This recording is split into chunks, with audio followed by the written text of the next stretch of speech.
ସେତେବେଳେ କେହି କାହାକୁ ଦେଖୁ ନଥିଲେ ବାହା ହେଇ ଯାଉଥିଲେ।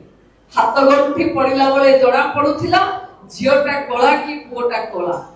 ଏବଂ ଇଏ ଏଥିରୁ ବାହାରି ଆଜି ଆମେ ବିଭିନ୍ନ ସମାଜର ପରିବର୍ତ୍ତନରେ ସାଥୀ ହେଇ ରହୁଛେ, ସାଥୀ ହେଇ କଥା ହଉଛେ, ବୁଲୁଛେ ଏବଂ ନିଜର ଜୀବନକୁ ସହଜ ସରଳ ଢଙ୍ଗରେ ଅତିବାହିତ କରିବା ପାଇଁ ଆମେ ଆମ ସାଥୀ ବାଛୁଛେ। ବନ୍ଧୁମାନେ, ସାଥୀ ସେହି ଯିଏ ସାଥ ନିଭେଇବ। ସାଥୀ ହଉଛି ସେହି ଯିଏ ହରେକ ସୁବିଧା ଅସୁବିଧା କଷ୍ଟ ଯନ୍ତ୍ରଣା ସମାଜର ସମସ୍ତ ସ୍ଥିତିରେ ସାଥୀ ନିଭେଇବା ପାଇଁ ଯିବ। ଖାଲି ପୁଅ ନୁହେଁ କି ଝିଅ ନୁହେଁ, ଦୁଇ ଜଣଙ୍କୁ ସମାଜରେ ଶଗଡ଼ର ଦୁଇ ଚକ ଭଳି ଆଗକୁ ଚାଲିବାକୁ ପଡିବ।